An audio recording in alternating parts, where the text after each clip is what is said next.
দিন বদলের দিন কি বন্ধু এখনো আসেনি, দিন বদলের দিন কি বন্ধু এখনো আসেনি। জামানা অনেক বদলেছে তবু দিন কেন বদলেনি, সীমানা অনেক বদলেছে তবু দেশ কেন বদলেনি। জামানা অনেক বদলেছে তবু দিন কেন বদলেনি, সীমানা অনেক বদলেছে তবু দেশ কেন বদলেনি। পতাকার রং বদলেছে তবু নীতি কেন বদলেনি, ক্ষমতার হাত বদলেছে তবু ভাগ্য যে বদলেনি। কথা বলেন ঠিক কিনা? পতাকার রং বদলেছে তবু নীতি কেন বদলেনি, ক্ষমতার হাত বদলেছে তবু ভাগ্য যে বদলেনি। বন্ধু বলো দিন বদলের দিন কি বন্ধু এখনো আসেনি, দিন বদলের দিন কি বন্ধু এখনো আসেনি। পোশাকটা বদলেছে তবু, পোশাকটা বদলেছে তবু মন কেন বদলেনি, বয়সটা বদলেছে তবু চরিত্র বদলেনি। পোশাকটা বদলেছে তবু মন কেন বদলেনি, বয়সটা বদলেছে তবু চরিত্র বদলেনি। বন্ধু বলো দিন বদলের দিন কি বন্ধু এখনো আসেনি, দিন বদলের দিন কি বন্ধু এখনো আসেনি। চুলের রংটা বদলেছে তবু অভ্যাস বদলেনি, কণ্ঠের সুর বদলেছে তবু আমলটা বদলেনি। চুলের রংটা বদলেছে তবু অভ্যাস বদলেনি, কণ্ঠের সুর বদলেছে তবু আমলটা বদলেনি। বন্ধু বলো দিন বদলের দিন কি বন্ধু এখনো আসেনি, দিন বদলের দিন কি বন্ধু এখনো আসেনি। নেতার বদল হয়েছে তবু নীতি যে বদলেনি, রাজনীতি বদলেছে তবু কর্ম যে বদলেনি। নেতার বদল হয়েছে তবু নীতি যে বদলেনি, রাজনীতি বদলেছে তবু কর্ম যে বদলেনি। বিচারকটা বদলেছে তবু বিচার যে বদলেনি, কোর্ট কাচারি বদলেছে তবু আইন যে বদলেনি। বন্ধু বলো দিন বদলের দিন কি বন্ধু এখনো আসেনি, দিন বদলের দিন কি বন্ধু এখনো আসেনি, দিন বদলের দিন কি বন্ধু এখনো আসেনি। দুঃখজনিত বিষয়, স্বাধীনতার 53 বছর বয়স, 95% মুসলমানের দেশে এখনো পর্যন্ত কোরআনের একটা আয়াত আমার পার্লামেন্ট সংসদে ঢুকলো না। কথা কন না কেন? বরঞ্চ বিসমিল্লাহ ছিল বাইরে, সেটা ধরেও কোনো টানাটানি নামানি ছিল না, ঠিক কিনা? ইসলাম ধর্ম রাষ্ট্র, রাষ্ট্র ধর্ম ইসলাম, এটাও দেখবেন বাতিল করার জন্য কত চক্রান্ত করেছিল ওই যে টাকলা। কথা কয় না?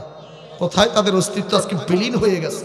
এদেশে ইসলাম আছে, ইসলাম থাকবে, কোরআন আছে, কোরআন থাকবে, কিন্তু থাকবে না কোরআন বিরোধী, ইসলাম বিরোধী নাস্তিক বেঈমানেরা। কথা বলেন না কেন আপনারা? এই জন্য এবার আমাদের একটা সিদ্ধান্ত নিতে হবে।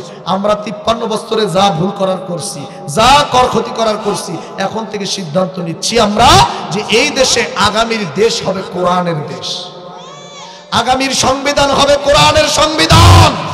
কোন চোর, ডাকাত, দুর্নীতিবাজ, মদখোর, জুয়াখোর, নারীখোর, ধর্ষক, জুলুমবাজ, অত্যাচারীকে আমরা দেশের সর্বোচ্চ পার্লামেন্টে দেখতে চাই না। কারা কারা রাজি আছে? দুই হাত তুলে আল্লাহকে দেখাই দাও। আলহামদুলিল্লাহ নাহমাদুহু ওয়া নাস্তাঈনুহু ওয়া নাস্তাগফিরুহু ওয়া নু'মিনু বিহি ওয়া নাতাওয়াক্কালু আলাইহি ওয়া নাউযু বিল্লাহি মিন শুরুরি আনফুসিনা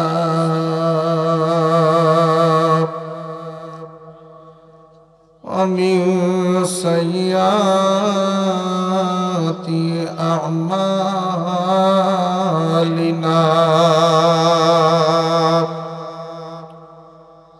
من يهده الله فلا مضل له ومن يضلله فلا هادي له ونشهد أن لا إله إلا الله وحده لا شريك له ونشهد أن سيدنا وسندنا وحبيبنا ونبينا وطبيبنا وطبيب قلوبنا ومحبوبنا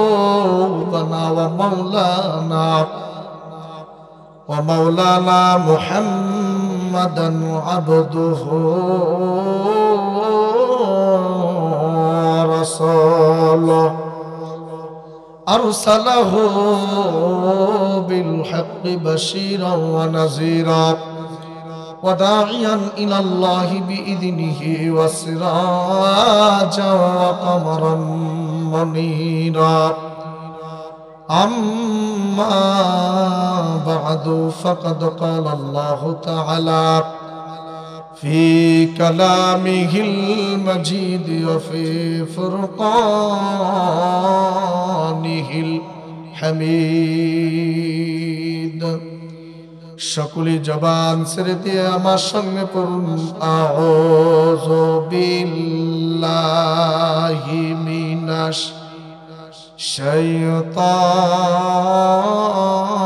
শাইতানির রাজিম বিসমিল্লাহির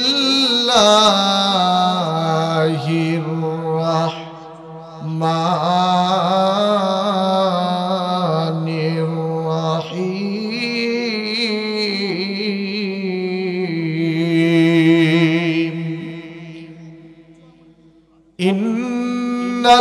ইন্নাল্লাযীনা ইয়াতলুনা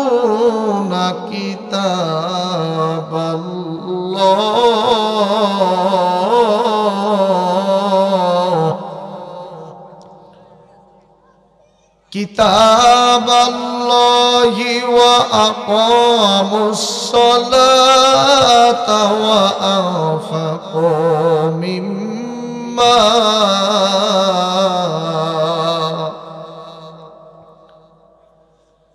মিম্মা রাযাকনাহুম সিররান ওয়া আলানিয়াতান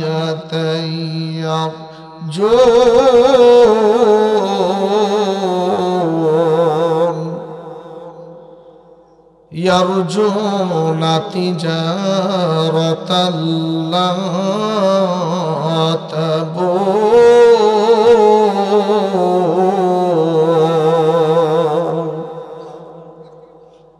সাদাকাল্লাহু মাওলানাল আযীম وقال رسول الله صلى الله عليه وسلم أخلص دينك يكفيك العمل القليل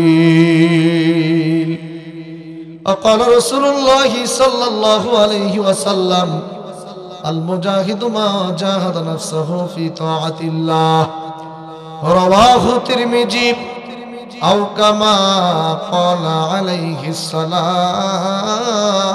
والسلام আজ থেকে বহু বছর আগে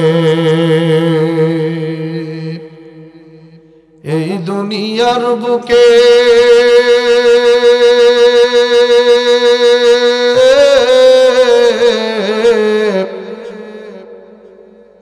ইসলাম নাম ছিল না কোথাও কোনো মানুষের মুখে হায়রে মন্দিরে শুধু বাজিত ঘন্টা ছিল না আজান ধ্বনি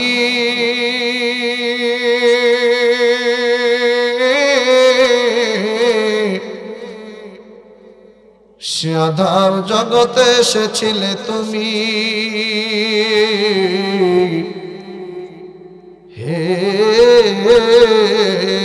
মুহাম্মদ নবী হায়রে মানুষের মাঝ মানুষ রূপে জন্ম নিয়া মানুষের মন করিলা জয়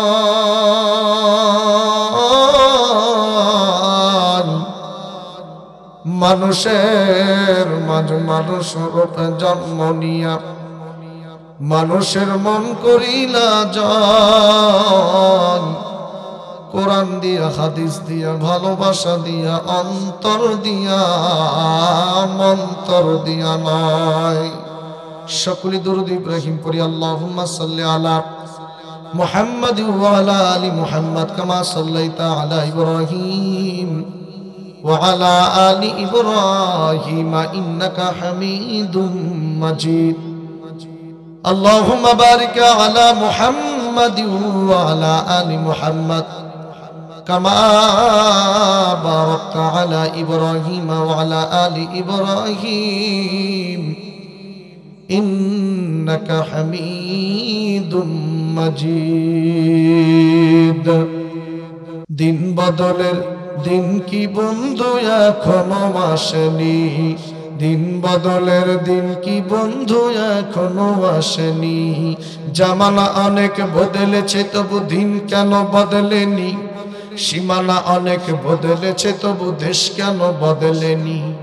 জামানা অনেক বদলেছে তবু দিন কেন বদলেনি, সীমানা অনেক বদলেছে তবু দেশ কেন বদলেনি। পতাকার রং বদলেছে তবু নীতি কেন বদলেনি, ক্ষমতার হাত বদলেছে তবু ভাগ্য যে বদলেনি। কথা বলেন ঠিক কিনা? পতাকার রং বদলেছে তবু নীতি কেন বদলেনি, ক্ষমতার হাত বদলেছে তবু ভাগ্য যে বদলেনি। বন্ধু বলো দিন বদলের দিন কি বন্ধু এখনো আসেনি, দিন বদলের দিন কি বন্ধু এখনো আসেনি।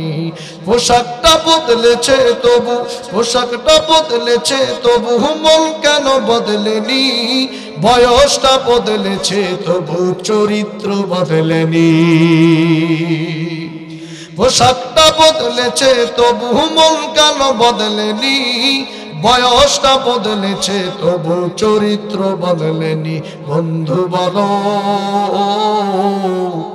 দিন বদলের দিন কি বন্ধু এখনো আসেনি, দিন বদলের দিন কি বন্ধু এখনো আসেনি। চুলের রংটা বদলেছে তবু অভ্যাস বদলেনি, কণ্ঠের সুর বদলেছে তবু আমলটা বদলেনি। চুলের রংটা বদলেছে তবু অভ্যাস বদলেনি, কণ্ঠের সুর বদলেছে তবু আমলটা বদলেনি। বন্ধু বলো দিন বদলের দিন কি বন্ধু এখনো আসেনি, দিন বদলের দিন কি বন্ধু এখনো আসেনি। নেতার বদল হয়েছে তবু নীতি যে বদলেনি, রাজনীতি বদলেছে তবু কর্ম যে বদলেনি। নেতার বদল হয়েছে তবু নীতি যে বদলেনি, রাজনীতি বদলেছে তবু কর্ম যে বদলেনি। বিচারকটা বদলেছে তবু বিচার যে বদলেনি, কোর্ট কাচারি বদলেছে তবু আইন যে বদলেনি। বন্ধু বলো দিন বদলের দিন কি বন্ধু এখনো আসেনি, দিন বদলের দিন কি বন্ধু এখনো আসেনি। দিন বদলের দিন কি বন্ধু এখনো আসেনি। আমার ভাইরা, আমার বন্ধুগণ, আজ থেকে বহু বছর পূর্বে আমার আল্লাহ পাক রব্বুল আলামিন तमाम পৃথিবীর জমিনে আমাকে আপনাকে পাঠানোর পূর্বে সর্বপ্রথম আমাদের রূহগুলোকে আল্লাহ তৈরি করলো। এই রূহগুলোকে আগে সুন্দর করে তৈরি করিয়া আল্লাহ রাব্বুল আলামিন একটা খোলা ময়দানে সমস্ত রূহগুলোকে এক জায়গায় জড়ো করিয়া আল্লাহ রাব্বুল আলামিন সমস্ত রূহগুলোকে ডাক দিয়ে বলল, তোমরা দুনিয়াতে আজকে সিরিয়াল অনুযায়ী তোমরা কিয়ামত পর্যন্ত যাইবা, কিন্তু যাওয়ার পূর্বে আমি আল্লাহ রাব্বুল আলামিনের কাছে আজকে তোমরা ওয়াদা দাও। আজকে আমি আল্লাহর কাছে ওয়াদা দিয়া তারপর তোমরা দুনিয়াতে যাইবা। রূহগুলো সেই দিন আল্লাহ রাব্বুল আলামিনকে বলেছিল, আল্লাহ ও রব্বুল আলামিন কি ওয়াদা দিব গো আল্লাহ? আল্লাহ রাব্বুল আলামিন ডাক দিয়ে বলেছিল, রহুরা তোমরা দুনিয়াতে যাওয়ার পরে কার ইবাদত করবা, কার দাসত্ব করবা, কার গোলামি করবা, কাকে অভিভাবক বলে মানবা, কার ইবাদত দাসত্ব গোলামি করবা, এই ওয়াদা আজকে আমি আল্লাহর কাছে তোমরা দিয়ে যাও। সেই দিন আমরা রহুরা আল্লাহর কাছে ওয়াদা দিয়েছিলাম, রব্বুল আলামিন আমরা দুনিয়ার জমিনে যাওয়ার পরে কারো ইবাদত করব না, কারো দাসত্ব করব না, গোলামি করব না। ওগো আল্লাহ, একমাত্র কেবলমাত্র ইবাদত করব, দাসত্ব গোলামি যদি করতেই হয় একমাত্র ইবাদত করব কার? আরো জোরে আল্লাহর নামটা নিয়ে বলেন বাজান, কার? এই পর্যায়ে আল্লাহ পাক এরপরে সর্বপ্রথম আবার আল্লাহ পাক আমার ভাইরা, আমার বন্ধুগণ আদম এবং হাওয়াকে পাঠায়া দেন।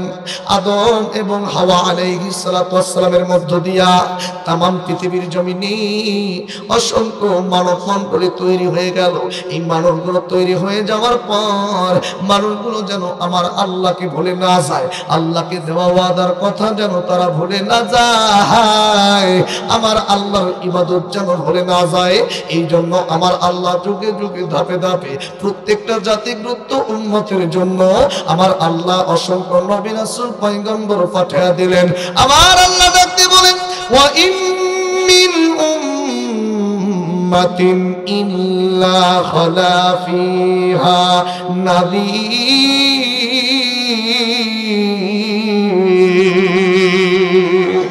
আমার আল্লাহ রাব্বুল আলামিন সূরা ফাতিরের 24 নম্বর আয়াতে ডাক দিয়ে বলল, এমন কোন জাতি নাই যে জাতির জন্য আমি নবী রাসূল পয়গম্বর পাঠাই নাই। বাবাজি, এই নবী রাসূল পয়গম্বরদেরকে আল্লাহ জাতিকে সাবধান করার জন্য পাঠিয়েছেন।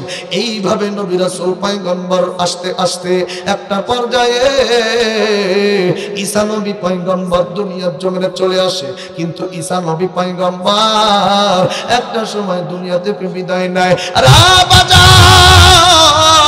ঈসা নবী পয়গম্বর বিদায় নেওয়ার পর প্রায় 500 থেকে 600 বছর আর কোন দুনিয়াতে নবী ছিল না, পয়গম্বর ছিল না বাবাজি। কিন্তু এই সময়টার মধ্যে নবীবিহীন সমাজে, নবীবিহীন পৃথিবীতে মানুষগুলো বড় বড় অন্ধকার অসন্নর পথে চলে যায় বাবাজি। আমার আল্লাহকে দেওয়া ওয়াদার কথা ভুলে যায়। শুধু তাই না, এই মানুষগুলো আমার আল্লাহর ওয়াদা বাদ দিয়া, আল্লাহর ওয়াদার খেলাপ করে আল্লাহর ইবাদত করা বাদ দিয়া দুনিয়ার জমিনে নানান রকম সৃষ্টির ইবাদত পূজা তারা করা শুরু করে দেয়। অথচ আমার আল্লাহ রাব্বুল আলামিন ডাক দিয়ে বলল, ওয়াল্লাযীনা ইত্তাখাযু মিন দুনিহি আউলিয়া আল্লাহু হাফীযুন আলাইহিম ওয়া মা আনতা আলাইহিম বিওয়াকিল। আমার আল্লাহ পাক ডাক দিয়ে বলে সূরা শুরাতে, পৃথিবীর মানুষ, আমি আল্লাহ বাদে কাকে তোমরা অভিভাবক বলে মানছো? কার ইবাদত করো, কার দাসত্ব করো, কার গোলামি করো? শুধু তাই নয় বাবাজি, পবিত্র কোরআনুল কারীমের 114টা সূরার মধ্য থেকে আমার ভাইরা, আমার বন্ধুগণ 25 নম্বর সূরা সূরাতুল ফুরকান, সূরাতুল ফুরকানের 3 নম্বর আয়াত, তাফসীর ইবনে কাসির, তাফসীর ইবনে ফি জালালিল কুরআন, তাফসীর কুরতুবী, তাফসীর অসংখ্য তাফসীরকারকরা বর্ণনা করে বলেন, সেই সময়ে এই মানুষগুলো এমন কিছু আল্লাহ সৃষ্টির ইবাদত পূজা তারা করা শুরু করে দেয়, যেই সৃষ্টি নিজেদের কোনো উপকার করতে পারে না, কাউকে সাহায্য করতে পারে না বাবাজি। কিতাবের লেখক লিখে বাজান, কেউ বাবা জান চন্দ্রের পূজা, কেউ বা আবার তারার পূজা, কেউ বা আবার সূর্যের পূজা, কেউ বা আবার সাগর বিল পাহাড় পর্বত নদীর পূজা, কেউ বা আবার গাছের কেউ বা আবার মাছের, কেউ বা আবার বাজাঙ্গ অগ্নি পূজা, কেউ বা সর্প পূজা, কেউ বা আবার জঙ্গলে থাকা নানান রকম পশু পাখির পূজা, কেউ বা মানব পূজা, কেউ বা আবার দানব পূজা, কেউ বা আবার মানব পূজা, কেউ বা আবার মাটির পূজা, কেউ বা মাটির তৈরি নানান রকম দেব দেবী বিভিন্ন পুতুলের পূজা করিয়া শিরিক বিদাতের মধ্যে ডুবিয়া এই মানুষগুলো একটা সময় এই আল্লাহ বলা মানুষগুলো আল্লাহকে ভুলে যায়। আমার বাইরে বন্ধুগণ, নবীওয়ালা মানুষগুলো নবীকে ভুলে যায়, দিনের পথের মানুষগুলো দিনকে ভুলে যায়, কিতাবওয়ালা মানুষগুলো কিতাব থেকে দূরে সরে যায়, জান্নাতি মানুষগুলো জাহান্নামের দিকে চলে যায়। আমার ভাইরা আগুন পথের মানুষগুলো অন্ধকার অসন্নর পথে চলে যায়। কিন্তু আমার ভাইরা গো, আমার আল্লাহ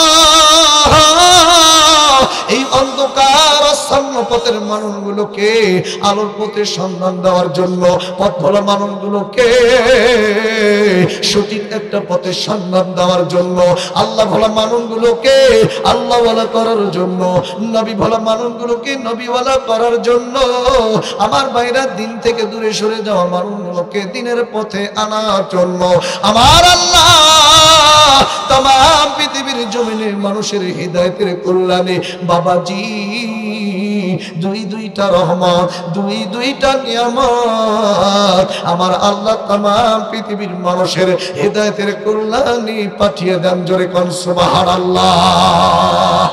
এক নম্বরে আমার আল্লাহ পাঠিয়ে দেন সমস্ত পয়গম্বরদের শ্রেষ্ঠ পয়গম্বর, নবী রাসূলদের শ্রেষ্ঠ নবী রাসূল, শ্রেষ্ঠ মানবদের মধ্যে শ্রেষ্ঠ মানব হিসাবে আমার আল্লাহ মুহাম্মদ সাল্লাল্লাহু আলাইহি ওয়াসাল্লামকে পাঠিয়ে দেন। আর দ্বিতীয় নম্বরে বিশ্ব নবীর উপর আমার আল্লাহ দয়া করে মায়া করিয়া ভালোবাসিয়া আমার আল্লাহ দীর্ঘ 23 বছর ধরে নূর নামক 30 পারা কোরআন আমার আল্লাহ तमाम মানব জাতির হিদায়াতের কল্যাণে পাঠিয়ে দেন। আওয়াজ করে জবান খুলে বলেন না বাজান সুবহানাল্লাহ। আমার ভাইরা, আমার বন্ধুগণ, আমার আল্লাহ ডাকতে বলল নবী গো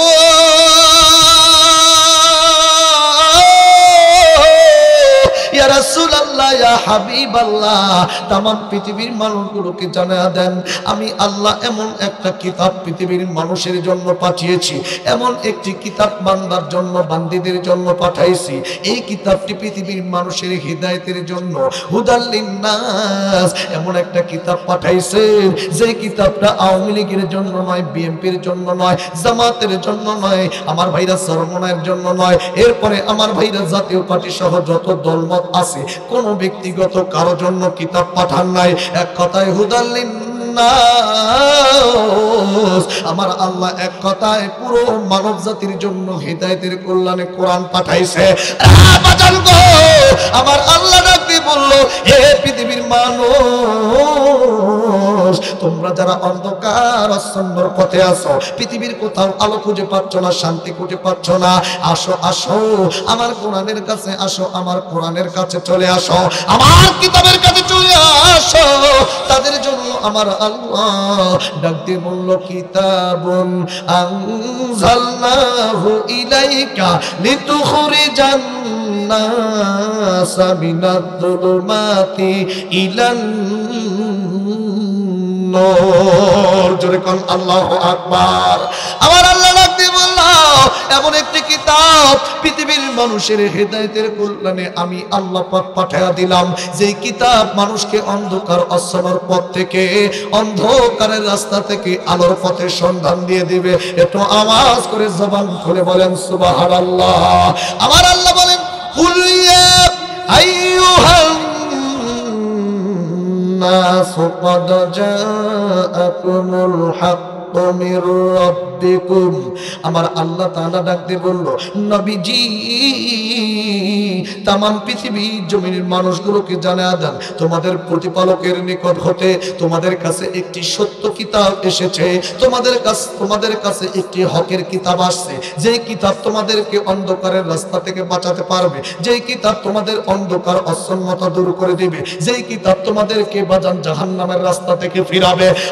বাজান গো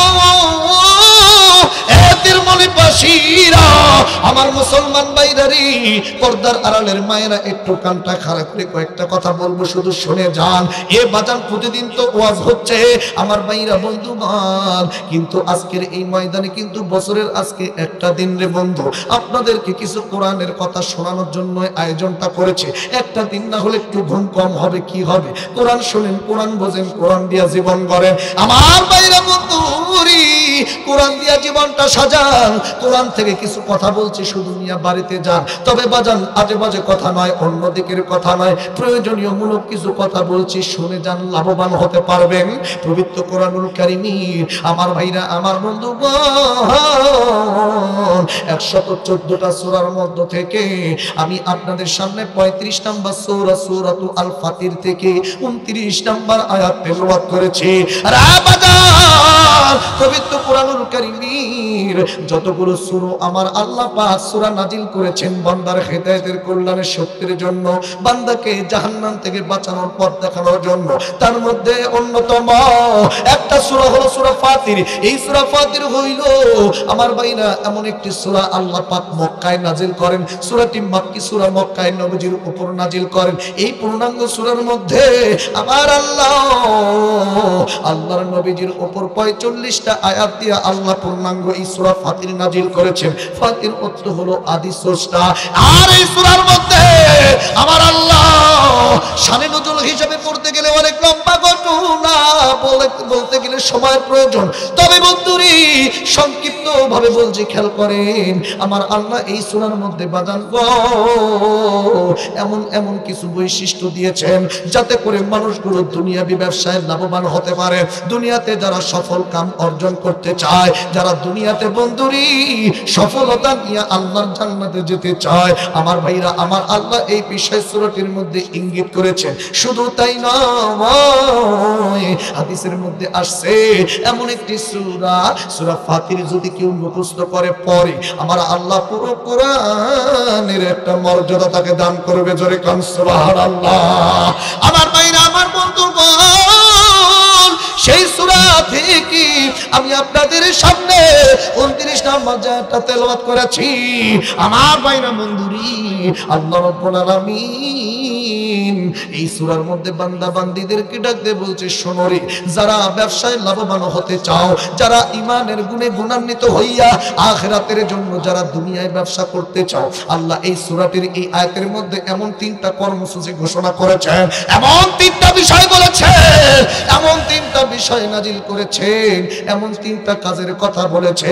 যদি কোনো বান্দা দুনিয়াতে যদি ব্যবসায় লাভবান হতে চায়, আল্লাহ জান্নাতে যদি লাভবান হয়ে যাইতে চায়, আমার আল্লাহ, তাহলে এই ব্যবসায় তারা কেমন করে সফল কাম হবে, এই বিষয়ে আমার আল্লাহ এই সূরাতে 3টা কর্মসূচি ঘোষণা করেছে।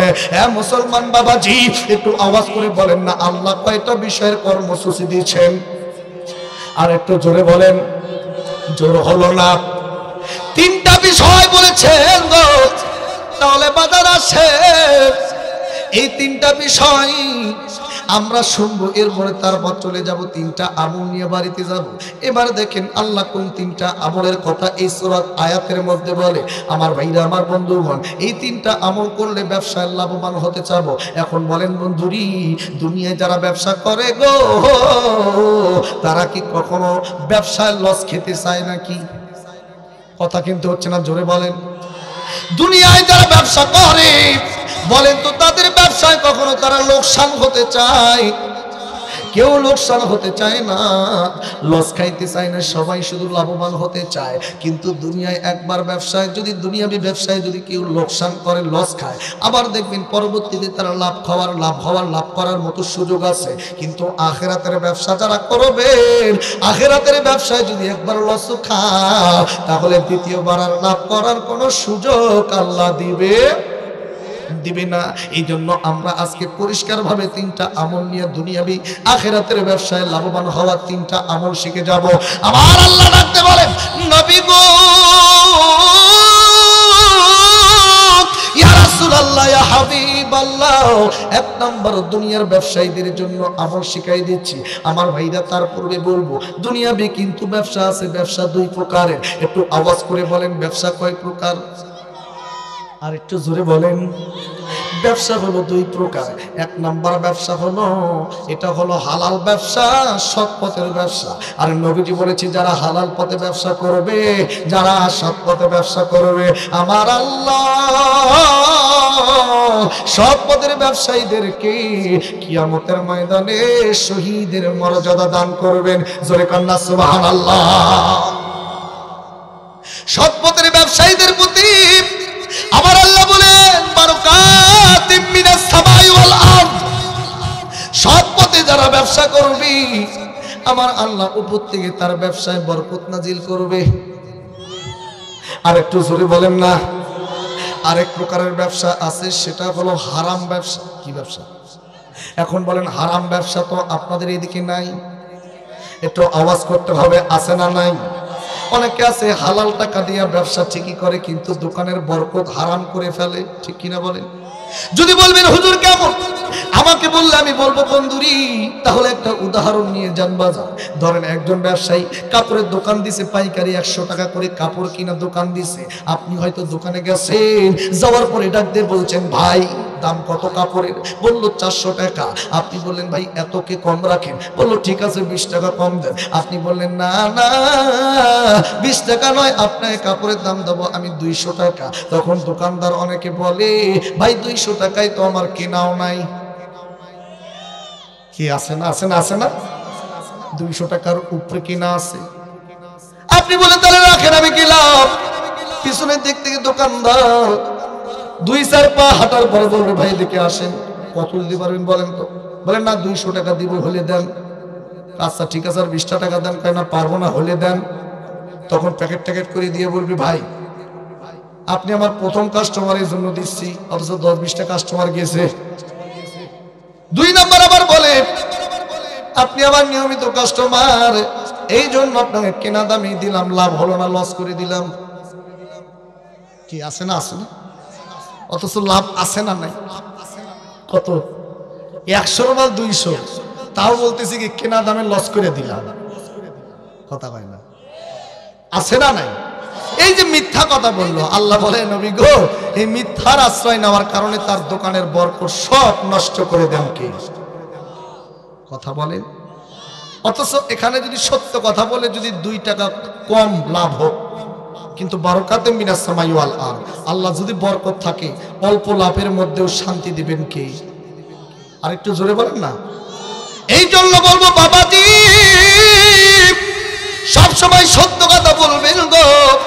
টাকা পয়সা বাড়ি গাড়ি হইলে, ব্যাংক ব্যালেন্স ভরলে, লক্ষ কোটি টাকার মালিক হলেই যে শান্তিতে থাকবে এমন কোনো কথা? নজর করে দেখো গো, তোমার বাড়ির পাশে হয়তো একজন ব্যক্তি দিনে হাজার হাজার টাকা ইনকাম করে, টাকা পয়সার অভাব নাই, বাড়ি গাড়ির অভাব নাই, প্রত্যেকটা দিন বান্ডিল নিয়ে ঘরের মধ্যে ঢোকে। কিন্তু নজর দিয়ে দেখবেন সমাজের এটাই হলো বাস্তবতা। ঘরের মধ্যে যখন ঢোকে রে বন্ধু, ঢোকার পরে টেবিলের মধ্যে দেখবেন নানান রকমের খাবার আইটেম সাজানো আছে, কিন্তু বাদান ঘরের মধ্যে ঢুকিয়া খাবারের টেবিলের সামনে বসিয়া এত এত রঙের বিদেশি দেশি খাবার থাকে, কিন্তু খাওয়ার মতো তার স্কোপ নাই। ডাক্তার একটা লিস্ট দিছে, প্রেসক্রিপশনে লেখা দিছে এটা খাইবা, এটা খাইবা না, এটা খাইবা না। খাইতে খাইতে হিসাব করতে দেখে বন্ধু সবই খাওয়া যাবে না, শুধুমাত্র লতা পাতা ঘাস পাতা খাওয়া যাবে। তারপর খাওয়ার পূর্বে দেখবেন কত 14 পদের বড়ি খাওয়া লাগে। খাওয়া শেষ হয়ে যখন বিছানায় ঘুমাইতে যাইব, বিছানায় শুইছে কিন্তু ঘুম ধরে না, নানান টেনশন, অমুক টাকা অমুক জায়গায়, কিছু 1 লক্ষ কোটি টাকা অমুক জায়গায়। সন্তানদের তো ঠিক নাই, ছেলে একটা হয়েছে গাজারু, বদমাইশ হয়েছে, বদমাইশি ছেলেদের সঙ্গে ঘুরে ফিরে রং তামাশা 420 হয়েছে। মেয়ে একটা হয়েছে বাজান সারাদিন ঢ্যাং ঢ্যাং করে সেরে গুজে কোথায় যায়, কোন ছেলে কার সাথে আড্ডা দিচ্ছে। বউ একটা সারাদিন বিউটি পার্লার নিয়ে ব্যস্ত থাকে, পরিবারের কারো কোনো খোঁজ নাই, ঘুম ধরে না, নানান রকম টেনশনে দেখবেন অনেকগুলো বড়ি পর্যন্ত খায়, তারপরে ঘুম হয় না। অথচ তোমার বাড়ির পাশে দেখো এই যে গরিব মানুষ, আমার ভাইরা বন্ধুরে, কৃষক মানুষ, রিক্সা চালক, সারাদিন কষ্ট করিয়া মাথার ঘাম ঘাম পায়ে ফেলাইয়া 500-700 টাকা ইনকাম করিয়া বাড়িতে সন্ধ্যার পূর্বে আসার পূর্বে বাজার থেকে আলু কিনে, মুসুরির ডাল কিনে, ডিম 2টা কিনে, 2টা ডিমের মধ্যে পরিবারের 6 জন, 2টা ডিমের মধ্যে দেখবেন 6টা ভাগ করিয়া ভাত রান্না বান্না করিয়া আমার ভাইরা ডাইনিং টেবিল নাই, আমার ভাইরা মাঝের মধ্যে বন্ধুরি, আমার ভাইরা বন্ধুরে সব বিছাইয়া একসঙ্গে গামলার মধ্যে নিয়া কত সুন্দর করে তৃপ্তি সহ খাচ্ছে। কোনো বড়ি খাওয়া লাগে না, কোনো গ্যাসের বড়ি খাওয়া লাগে না, কোনো হাড়ের বড়ি খাওয়া লাগে না, কোনো চাপের বড়ি খাওয়া লাগে না। ঠিক সে সবাই মিলে খাইয়া আমার ভাইরা ঘরের মধ্যে যাইয়া দেখবেন পঙের মতো বিছানা চকির উপরে পরিবারের সবাই ঘুমায় পড়ে, কোনো বড়ি খাওয়া লাগে না। আমার ভাইরা এক ঘুম দেয়, ফজরের আগ পর্যন্ত আর ঘুম ভাঙে না। আহারে কি শান্তি! আমার ভাইরা, আমার বন্ধুগণ, আপনার লক্ষ কোটি টাকা হারাম পর্দায় উপার্জন করিয়া ওই টাকার চাইনিজ খাবার আর একজন গরিব মানুষ রিক্সা চালকের মাথার ঘাম পায়ে ফেলানো কষ্টের টাকার খাবার, আলু ভর্তা, ডাল ভাত, আল্লাহর কসম করে বলি রে মুসলমান, লক্ষ কোটি টাকার হারাম টাকার কাছে, হারাম টাকার খাবারের কাছে আমার ওই গরিব কৃষক ব্যক্তির, আমার ভাইরা, আমার বন্ধুগণ, ঘাম ঝরানো ডাল ভাতের যে তৃপ্তি, আমার ভাইরা হারাম টাকার চাইনিজ খাবারের মধ্যেও এমন তৃপ্তি খুঁজে পাওয়া যাবে না। 2 হাত তুলে বলেন কথা ঠিক কিনা? আরো আওয়াজ করে কথা বলেন ঠিক কিনা? এই জন্য সবসময় মনে রাখবেন যে হালাল কতটুকু খাচ্ছি, হালাল পথে কতটুকু উপার্জন করছি। খালি টাকা ইনকাম করলেই যে শান্তি আছে এমন কোনো কথা নয়। যার যত টাকা তার তত জ্বালা, যার যত সম্পদ তার তত জ্বালা, যার যত টাকা তার তত বড় হিসাব, যার যত টাকা কম, যার যত সম্পদ কম, তার তত হিসাবও কম। শুধু তাই নয়, হাদিসের মধ্যে বলেছে ধনীদের বাজান 40 বছর পূর্বে গরিব মানুষরা জান্নাতে প্রবেশ করবে।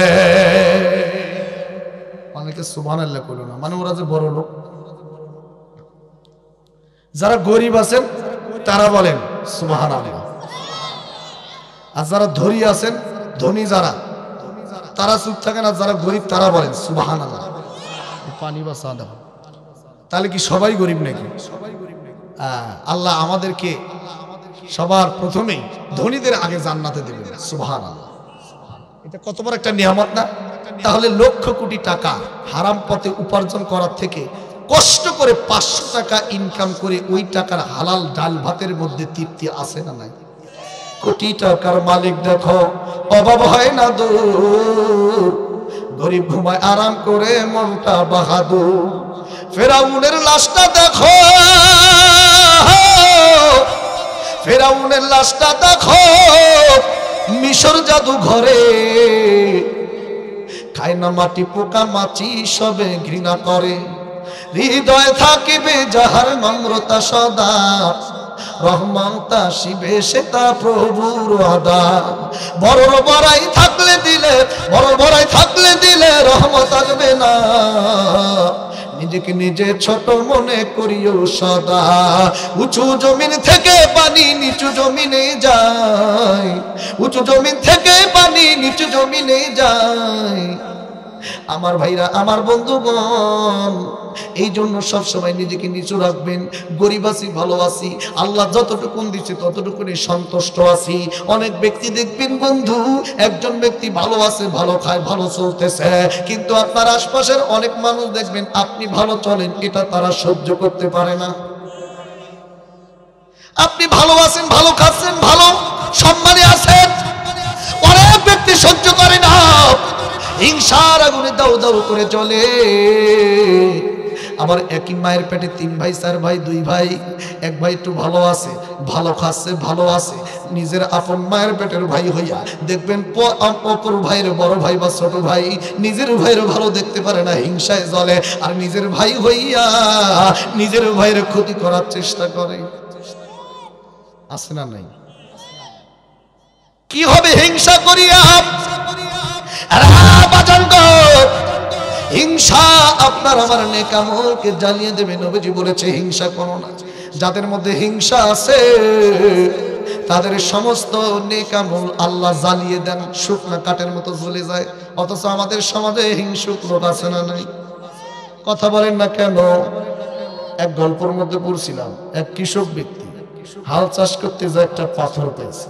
পাথরটা এত সুন্দর পাথর, পাথরটার মুছতে যায় পাথর বলে, এই কৃষক আমারে নষ্ট করিস না, কাছে রাখ, যা চাবি তাই পাবে। যা চাবি এটা কথা কয় না, আপনারা কি ঘুমাইছেন নাকি? যা চাইবি। চিন্তা করে কিরে, আমি গরিব মানুষ, হিংসুক কৃষক, আমি গরিব মানুষ, সারা জীবনে কিছু করতে পারলাম না, এখন এই পাথর কইতেছে যা চাইবো তাই নাকি পাইব। আচ্ছা রাইখা দিই, যা চাবো তাই পাবো, বাড়ি গাড়ি সব যা চাবি তাই পাবো। বাবা তা তো ভালো হইলো, কপাল খুইলা গেছে। পাথর বলে একটা সত্য আছে, তুই যদি পাস একটা, তোর প্রতিবেশী পাবে দুটা। কয়টা? তুই যদি একটা বাড়ি চাস পাবি, কিন্তু তোর প্রতিবেশীরা যারা আছে সবাই দুটা করে বাড়ি দেবে। হিংসা এমনিতেই মনে, সেই গরিব গরিবই থেকে গেলাম, জীবনে তো বড় লোক হইতে পারবো না। তাও পাথরটা নিয়ে বিবির কাছে গিয়া কইছে, পাথরটা সুন্দর করে যত্ন করে রাইখাতে, কোনোদিন যদি কাজে লাগে আর কি, পাথরের কাছে যা চাইবো তাই পাইব। কিন্তু বলে নাই যে আমরা একটা পাইলে মানুষে দুইটা পাইব। এই করছে কি, পাথরটা দিয়া ডাইরেক্ট চলে গেছে কৃষি কাজ করার জন্য, জমিতে চলে গেছে। এইদিকে বউ চিন্তা করলো, কি রে স্বামী আমার এত বোকার বোকা, পাথর পাইছে যা চাইবো তাই নাকি পাইব, এখন পর্যন্ত বাড়ি গাড়ি কিচ্ছু চাই না, আমি চাই। পাথরের কাছ থেকে চাইছে বাড়ি দে, দিচ্ছে, জিনিস জানা যা চাইছে সব দিছে। দুপুরবেলা কৃষক বাড়িতে আইয়া দেখে, কিরে সবার ডাবল ডাবল, আমার খালি একটা। কয়টা? গরিব গরিবই আছে, আমি তো আর বড় লোক হইতে পারতেছি না। বাড়িতে আইসা কয়, বিবি রে কামটা করছোস, এটা কাম করছোস? কে? স্বামী কামের কাম একটা করছি, দেখো সব হয়েছে আমাদের। কামটা ধরে বাইরে নিয়ে যা, কয় দেখ তোর তো হয়েছে একটা, মানুষের যে দুইটা করে হয়েছে। সবাই তো বড় লোক, আমরা তো গরিব গরিবই থেকে গেলাম। দে পাথরটা হাতে দে। পাথরটা হাতে নিছে। হয় কৃষক ভাই কি চান? কি চাই বুঝো না, তাড়াতাড়ি একটা চোখ কানা করে দে। এখন কৃষকের যদি একটা চোখ কানা হয়, প্রতিবেশীর কয়টা করে হইব? কয়টা? দেখছেন অবস্থা, হিংসুকের এরকম ফুটভর কিছু বুদ্ধি থাকে, ঠিক কিনা? কৃষক চিন্তা করছে, আমার যদি একটা চোখ কানা হয় তাও তো একটা দিয়ে দেখতে পারবেন, কিন্তু প্রতিবেশী সবগুলা যদি দুটা করে কানা হয়, কানা আর বাড়ি আর গাড়ি দিয়ে করবো কি? কথা বুঝেননি? হিংসা করা যাবে, হিংসা রাখা যাবে না আমার ভাইরা। এই হলো বলছিলাম ব্যবসার কথা। হালাল পথে ব্যবসা করতে হবে, সব পথে করতে হবে। আরেক প্রকারের ব্যবসা আছে সমাজে, এইটা হচ্ছে সুদের ব্যবসা। কথা হয় না, যারা কথা বলবে না বুঝবেন যে ওই গ্রুপের কথা। বুঝছেন? সমাজে আবার কিছু চালু আছে সুদের ব্যবসা, আছে না নাই? রাসূল বলেন, 1 টাকা যারা সুদ খাইলো, তারা নিজের মায়ের সাথে জিনা করার সমতুল্য গুনাহ হলো। নাউজুবিল্লাহ করবেন না। যারা সুদ খায় তারা সরাসরি আল্লাহর সঙ্গে জিহাদ ঘোষণা করবে। নাউজুবিল্লাহ বলে না। তারা সুদ খায়, ঘুষ খায়, আর আমরা কি করি? সুদখোর ঘুষখোর গুলোকে ধরে ধরে, টাকা আছে যে ধরে ধরে মসজিদ আর মাদ্রাসা কমিটির সভাপতি, সেক্রেটারি, ক্যাশিয়ারের পদে বসায় দিই। কথা বলেন ঠিক কিনা? কে বলেছে আপনাকে মসজিদ দোতলা করতে? কে বলেছে আপনাকে মসজিদে টাইলস লাগাতে, এসি লাগাইতে? একটা সুদখোরকে আপনি সভাপতি বানাইয়া, তার টাকা দিয়ে আপনি মসজিদে টাইলস লাগাইয়া, মসজিদ দোতলা করে এসি লাগাইয়া, তার টাকার অনুদান দিয়া মসজিদ সুন্দর করে ওই মসজিদে নামাজ পড়বেন, আবার নামাজের তৃপ্তি খুঁজবেন। কথা কয় না? আজ থেকে 30-40 বছর পূর্বে মসজিদগুলো ছিল কাঁচা, কিন্তু ইমানগুলো ছিল পাকা। ভাই বলেন, নামাজ পড়ে তৃপ্তি খুঁজে পাওয়া গেছে। মাজিয়ায় টাইলস ছিল না, মাটি ছিল, সেজদা দিলে কপালে মাটি ভরছে। সঞ্চার বেড়া ছিল, ফ্যান, এসি ছিল না, কোন রকম ফ্যান ছিল, ঘুরছে, ঢক ঢক আওয়াজ, মনে হয় ভূমিকম্প হচ্ছে। অথচ এই মসজিদগুলোর মধ্যে আগের কালে মানুষের পাকাপোক্ত ঈমান নিয়ে মসজিদে ঢুকছে, নামাজ পড়ছে, আহারে কি তৃপ্তি খুঁজে পাওয়া গেছে, মসজিদ থেকে বাইরে হইতে মন চায় নাই। আর এখনকার এত ডিজিটাল উন্নত মানের মসজিদ, টাইলস লাগাইছে, ডেকোরেশন করছে, এসি লাগাইছে, দোতলা ছাদ, সব ফিটফাট। অথচ মসজিদের মধ্যে ঢুকলেই দেখবেন খালি মনটা সরব ভরত করে, উরুভুরু করে, কখন কার আগে ইমাম সাহেবের সালাম ফিরাতে দেরি, কার আগে কার ঘাড়ের উপর দিয়ে কার জুতা নিয়ে কখন কার আগে বাইরে হওয়া যায়। আছে না নাই? কথা কি মিথ্যা নাকি? কিছু আছে না? সারা সপ্তাহে মসজিদে যায় না, শুক্রবার জুমার দিনে যায়, যায় সবার শেষে, বাড়ায় সবার আগে। জুতা যে কারটা নিল খেয়ালই নাই। আপনাদের এদিকে তো আবার হয় না জুতা বদল বলে। আমি তো আবার একটা কেন্দ্রীয় মসজিদের ইমাম, তো প্রতি জুমার মধ্যে সারা এলাকা থেকে আশপাশে দূর দূরান্ত থেকে নামাজ পড়তে হয়। তো প্রতি জুমার মধ্যে দুই একজন এসে হুজুর জুতা নাই, বহু দূর থেকে আসছে নামাজ পড়ার জন্য, খুতবা শোনার জন্য, কিন্তু আইসা সময় জুতা নাই। একদিন খুব রাগ ধরে গেল, কিরে প্রতি সপ্তাহে দুইজন একজন করে এই যে জুতা নাই জুতা নাই। আমি একদিন জুমার খুতবার বিষয় নিলাম জুতা চোর। ওয়াজের বিষয় কি?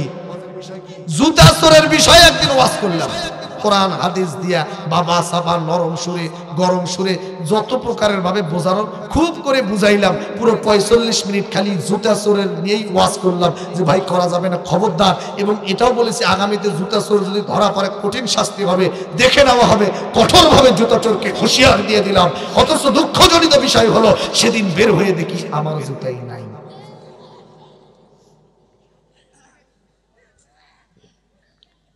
চোরের অবস্থা দেখছেন, হুজুর দিয়েই সাজ, ঠিক কিনা? এরকম আছে না নাই? জুতা সত্যটা সামান্য ব্যাপার, এর থেকে বড় বড় চোর আমার দেশে আছে আছে। আমরা জুতা চোর, মুরগি চোর, হাঁস চোর, পকেট মার এগুলারে ধরি, ধরা পড়লে গাছের মধ্যে বান দেয়, ঠিকছে পিডাই, ঠিক কিনা? পিডাইতে পিডাইতে আব্বা আব্বা ডাক উঠাই দিই, কথা কয় না। অথচ লক্ষ লক্ষ কোটি কোটি টাকা যারা কলমের খোঁজা দিয়া দেশের সর্বোচ্চ চেয়ারে বসে যারা টাকা চুরি করতেছে, দেশের টাকা যারা বিদেশে পাচার করতেছে, আমরা আবার তাদেরকে দেখলে চোখ তো দূরে থাকলো, হাত উঠে সালাম দিয়ে স্যার বলে ডাকি। কি কথা ঠিক কিনা? এটা কেমন নীতি হলো? একটা মুরগি চোরকে ঠিকছে পিটাইলাম আর লক্ষ কোটি টাকা চুরি করলো তারা স্যার বলি, কথা কন না কে? তার মানে চোর মুক্তি কিয়ামত পর্যন্ত এদেশ থেকে হবে না, দুর্নীতিবাজ যাবে না, ধর্ষক টেন্ডারবাজ চাঁদাবাজ মুক্ত হবে না। মানব রচিত বিধান দিয়া আইন দিয়া বাংলাদেশ থেকে কখনো চোর সন্ত্রাস মুক্ত করা সম্ভব নয়, কথা বলে না। তাহলে কিভাবে হবে? সংবিধানে রাখতে হবে কোরআন। সংবিধানে কি রাখতে হবে? কোরআন। কোরআনের বিধান দিয়া যখন প্রতিটা পদক্ষেপ নেওয়া হবে, বিচার কার্য করা হবে, তখনই দেখবেন সব আস্তে আস্তে বিদায় নেবে। কোরআন বলে একটা চোর চুরি করছে হাত কেটে দাও। অনেকে বলবে একটা চোর ভুল করে চুরি করছে তার হাত কেটে দাও, এটা কি কোনো নীতি হলো? আমি বলবো আল্লাহর বুদ্ধি কি আমাদের চেয়ে বেশি নাকি? অনেকে কয় না, আল্লাহর বুদ্ধি কি আমাদের থেকে বেশি? মানে মানুষের বুদ্ধি যেখানে শেষ সেখান থেকে আল্লাহর বুদ্ধি শুরু, ঠিক কিনা বলেন? আল্লাহ যে বিধান দিছে এমনি দিছে, আল্লাহর এই বিধানের কর্মফল কতটুকু? একটা চোর চুরি করতে গিয়ে ধরা খাইছে, হেরে রাজধানীতে সব মিডিয়ার সামনে রেখে টেবিলের উপর হাত রেখে চোরের বিচার হাতটা কেটে দিয়েছে। সমস্ত চোরগুলো সেই বিষয়গুলো যখন দেখলো, দেখার পরে তারা চিন্তা করলো, কিরি অমুক চোর মুরগি চুরি করতে গিয়ে ধরা খাইছে, গরু চুরি করতে গিয়ে ধরা খাইয়া হাত কাটছে, লাইফটা শেষ। আমিও তো চোর চুরি করি না, আজকে থেকে চুরি করা যাবে না। গরু হাঁস মুরগি ভেড়া দুম্বা চুরি করতে গিয়া ধরা খায়া হাত কেটে লাইফ নষ্ট করার থেকে প্রয়োজন হলে রিস্কা চালাই খাবো, মাটি কাইতে খাবো, মাগার চুরি করবো না, কথা বলে না। এটা হচ্ছে কোরআনের কর্মফল, ঠিক কিনা? কিন্তু দুঃখজনিত বিষয়, স্বাধীনতার 53 বছর বয়স, 95% মুসলমানের দেশে এখনো পর্যন্ত কোরআনের একটা আয়াত আমার পার্লামেন্ট সংসদে ঢুকলো না, কথা কন না কেন? বরং বিসমিল্লাহ ছিল বাইরে, সেটা ধরেও কোনো টানাটানি নামানির জন্য, ঠিক কিনা? ইসলাম ধর্ম রাষ্ট্র ধর্ম ইসলাম, এটাও দেখবেন বাতিল করার জন্য কত চক্রান্ত করেছিল ওই যে টাকলা, কথা কয় না? কোথায় তাদের অস্তিত্ব আজকে বিলীন হয়ে গেছে। এদেশে ইসলাম আছে, ইসলাম থাকবে, কোরআন আছে, কোরআন থাকবে, কিন্তু থাকবে না কোরআন বিরোধী ইসলাম বিরোধী নাস্তিক বেঈমানেরা, কথা বলেন না কেন আপনারা? এই জন্য এবার আমাদের একটা সিদ্ধান্ত নিতে হবে। আমরা 53 বছরে যা ভুল করার করছি, যা কর ক্ষতি করার করছি, এখন থেকে সিদ্ধান্ত নিচ্ছি আমরা যে এই দেশে আগামীর দেশ হবে কোরআনের দেশ, আগামীর সংবিধান হবে কোরআনের সংবিধান। কোন চোর ডাকাত দুর্নীতিবাজ মদখোর জুয়াখোর নারীখোর ধর্ষক জুলুমবাজ অত্যাচারীকে আমরা দেশের সর্বোচ্চ পার্লামেন্টে দেখতে চাই না। কারা কারা রাজি আছে? দুই হাত তুলে আল্লাহকে দেখাই দাও।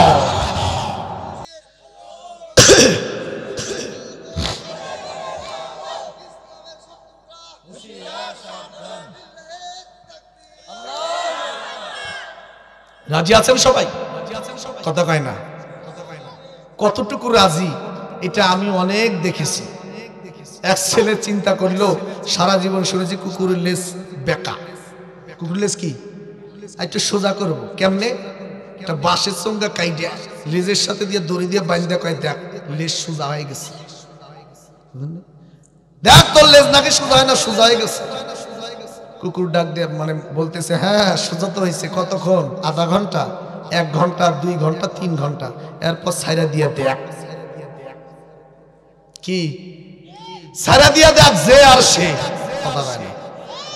আমার বাংলাদেশে কিছু মুসলমান আমরা প্রতিদিন মাহফিলে যাই, কথা বলি, আসি কোরআনওয়ালাদের সাথে, আসি কোরআন প্রেমিকদের সাথে, আসি ইসলামের দলে, আসি ইসলামপন্থীদের সাথে, আসি, প্রতিদিন এত কথা বলছে, এত ওয়াদা দিচ্ছে, কিন্তু আমাদের ওই ওয়াদা কথা ওই 1 ঘন্টা 2 ঘন্টা ওয়াজ চলে, যতক্ষণ আমরা আসি ততক্ষণ। যেই না বাজান 5টা বছর পরে যখন ভোট চলে আসে, ভোটের সময় ওই মানুষগুলোর মধ্যে কিছু মানুষ দেখবেন যারা বলেছিল ঈমানওয়ালাদের সাথে আসি, নামাজিদের সাথে আসি, কোরআনওয়ালাদের সাথে আসি, তারাই দেখবেন একটা সময় 500,000 টাকার কাছে সুদখোর, ঘুষখোর, মদখোর, স্বৈরাচার, দুর্নীতিবাজ, জুলুমবাজদের কাছে নিজের ঈমানকে বিক্রি করে দিতে জবত করি না। কথা বলেন ঠিক কিনা? আর এইভাবে পরিবর্তন আসবে, কথা বলেন না কেন? এইভাবে পরিবর্তন আসবে, এইভাবে পরিবর্তন আসবে। এই জন্য নিজেকে ঠিক করেন আমার ভাইরা, আমার বন্ধুগণ, সিদ্ধান্ত নিতে হবে সমাজগুলো থেকে সুদখোরগুলোকে উদ্ধার করতে হবে। কোন মসজিদ মাদ্রাসার কমিটি কোনো সুদখোর থাকতে পারবে না। এই কথা বলেন না কেন? যাদের বলার দরকার তারা বলে না, ছোট ছোট বাচ্চারা কয় ঠিক। সবাই বলেন ঠিক কিনা বলেন? কোন মসজিদ মাদ্রাসার নেতৃত্ব, কোন সমাজের নেতৃত্ব কোনো হারামখোর দিতে পারবে না। কি আপনাকে রাগ করতেছেন নাকি? যারা সুদখোর, ঘুষখোর, যারা হারামখোর, তারা তো রাগ করবে, এটাই স্বাভাবিক, ঠিক কিনা বলেন? তাদেরকে কি দেখার টাইম আছে নাকি? কথা বলেন না কেন? ইনশাআল্লাহ অচিরেই আমরা দোয়া করতেছি, আল্লাহ যেহেতু আমাদের স্রষ্টা মালিক, অচিরেই আমাদের দেশে সব অন্যায় অত্যাচার মুক্ত করে মদিনার একটা অংশ বাংলাদেশে আল্লাহ করে দিবেন, এই বিশ্বাস আশা আমাদের আছে। কথা বলেন ঠিক কিনা আমার ভাইরা, আমার বন্ধুগণ? এই জন্য খবরদার, খবরদার, হারাম পথে চলবেন না। হারাম পথে আরাম নাই, অশান্তি। যারা দেখতেছেন কোটি কোটি টাকা কামাইছে, আল্লাহ রাব্বুল আলামিন সূরা বানী ইসরাইলের একটি আয়াতে ডাক দিয়ে বলছেন, বান্দারে, পৃথিবীর মানুষ যারা হারাম পথে উপার্জন করো, হারাম পথে যারা ইনকাম করো, হারাম পথে যারা কামাই রোজগার করে অর্থ সম্পদ করো, এমনকি বাজান দেশের ব্যাংকে টাকা রাখার জায়গা নাই, বিদেশের ব্যাংকে ভরো, এমনকি বাজান দেশের মাটিতে বাড়ি করার আর জায়গা, বিদেশে যারা বাংলাদেশের টাকা এত সব লুটপাট করে পাচার করলো, তারা দেখবেন বিভিন্নভাবে অপমান অপদস্থ হয়ে রইল। একটা কারণ হচ্ছে তাদের একটা সব থেকে বড় বেয়াদবি তারা করেছে আলেম ওলামাদের সাথে। কথা বলে না? বিগত 16-17 বছরে এই দেশের আলেমদের সঙ্গে যে ব্যবহার করা হয়েছে, প্রতিটা মুহূর্তে অপমানিত, লাঞ্ছিত, বঞ্চিত করা হয়েছে, হয়রানি করা হয়েছে, মিথ্যা মামলা দিয়ে তাদেরকে জেলে খানায় পাঠানো হয়েছে, মিথ্যা মামলা দিয়ে দিয়া অসংখ্য আলেম ওলামাকে ফাঁসির কাস্টে ঝুলানো হয়েছে, আলেম ওলামাদেরকে পাখির মতো গুলি করে করে মেরে রক্তের বন্যা ছড়িয়ে দেওয়া হয়েছিল। আল্লাহ কয় আলেমদের সাথে বেয়াদবি। এই বেয়াদবগুলোর মধ্যে একটা বেয়াদবের নাম হচ্ছে কালামানিক। নাম শুনছেন নাকি? শোনেন নাই? সাবেক বিচারপতি কালামানিক, শুনছেন না? শোনেন নাই? কথা পায় না। এনার নাকি শেষ একটা আফসোস যে আল্লামা সাঈদীর ফাঁসির রায় দিয়েছি, কিন্তু কার্যকর নাকি করতে পারেনি। নাউজুবিল্লাহ বলেন, টকশোতে বলে। আর এর স্বভাব ছিল, দুধের বাচ্চাও যদি একটা দেখবেন ওর মানে দুধের বাচ্চাও সামনে থাকে, দেখবেন ওটার কেউ বলে রাজাকার। কি বলছে? রাজাকার। সবই নাকি রাজাকার, দুনিয়াটাই, দেশটাই নাকি রাজাকার। কথা কয় না? আমার আল্লাহ উচিত শিক্ষা দিয়েছে, টাকার ব্যাগ নিয়ে যখন পালাতে যাবে, বর্ডারের মধ্যে কপ খেলো, টাকাও হারাইছে, বিসিউ ফাটাইছে। কি কথা কন নাকি? এগুলো ইতিহাস। পরবর্তী প্রজন্ম এই ইতিহাসগুলো পড়বে যে একটা দেশ ছিল বাংলাদেশ, একটা সময় ছিল যেই সময়ের মধ্যে এই দেশের কিছু কুলাঙ্গার দেশের এত পরিমাণ অর্থ সম্পদ বিদেশে পাচার করেছে, এই টাকাগুলো যদি দেশে থাকতো, দেশের মাটিতে থাকতো, আমার দেশের প্রায় 50 লক্ষ বেকার যুবক যারা সার্টিফিকেট নিয়ে চাকরির পিছনে বারান্দায় বারান্দায় ঘুরতেছে, কিন্তু চাকরি কর্মসংস্থার ব্যবস্থা তাদের হচ্ছে না, এই টাকাগুলো দেশে থাকলে অন্তত পক্ষে প্রায় 1 কোটি বেকার যুবকের কর্মসংস্থার ব্যবস্থা হয়ে যেত। কথা বলে না, কথা বলে না। চিন্তা করেছেন আপনি? আল্লাহ এদেরকে হেদায়েত দান করুক। জোরে কর না আমি। কথাগুলো ভালো করে বুঝবেন, না হলে আবার এই যে বুঝেন একটা কথা বলি, অকুন্না নাখুদু মাআল খাইদিন। অধিকাংশ মানুষ না বুঝে সমালোচনা করার কারণে জাহান্নামে যাবে। কোথায় যাবে? কিছু কিছু ব্যক্তি আছে কাম নাই কাজ নাই, প্রতিদিন দেখবেন সকাল বিকাল সংসদে বসে। কোথায় বসে? সংসদ চিনেন তো? কি চায়ের স্টল, এগুলো সংসদে বসে দেখবেন বোঝে না আগা গোড়া, কিছু বোঝে না, খালি দেখবেন গীবত আর সমালোচনা নিয়ে ব্যস্ত। কথা হয় না কে হয়? চুলদারি পাকে গেছে, জীবনে মসজিদে যায় না, অথচ মসজিদের ইমামের বিরুদ্ধে সমালোচনা করে। এরকম আছে না নাই? সাবধান, সাবধান, এই কাজগুলো করা যাবে না। সমালোচনাকারীরাও জাহান্নামে যাবে। তাহলে বলতেছিলাম ব্যবসার কর্মসূচি কয়টা? কথা বলেন আমার ভাইরা বন্ধুরা। 3টা ব্যবসার কর্মসূচি আল্লাহ পাক ডাক দিয়ে বলছেন, নবী গো সমস্ত পৃথিবীর মানুষগুলোকে জানায়া দাও, যারা 3টা কর্মসূচি মানবে তারা দুনিয়ার ব্যবসায়ীদের মধ্যে সফল ব্যবসায়ী হবে। এবার আসেন বন্ধু, কোন 3টা ব্যবসার কথা আল্লাহ বলছে? আমার আল্লাহ ডাক দিয়ে বলে, নবী গো 1 নাম্বার ব্যবসা হলো, আমার আল্লাহ পাক বলল, ইন্নাল্লাযীনা ইয়াতলুনা কিতাবাল্লাহ।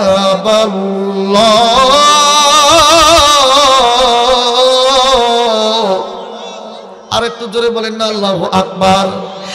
1 নাম্বার আল্লাহ ডাক দিয়ে বলল, নবীজি দুনিয়াতে যারা সফল ব্যবসায়ী হতে চায় তারা যেন প্রত্যেক দিন 1 নাম্বার আমি আল্লাহর কর্মসূচি পালন করে, তা হলো প্রতিদিন তারা কোরআন তেলাওয়াত করবে, কোরআন বুঝবে, কোরআন মানবে, কোরআন পড়বে।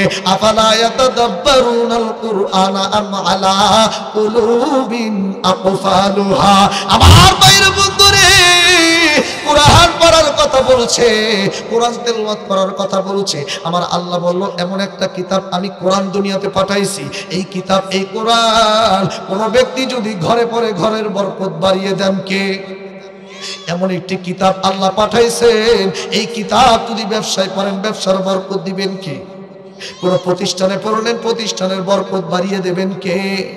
আমার আল্লাহ পাক ডাকতে বলল, নবী গো যারা কোরআন পড়ে, যারা কোরআন শুনে, যারা কোরআন বোঝে, আমার আল্লাহ তাদের জন্য একটা পুরস্কার রাখছে।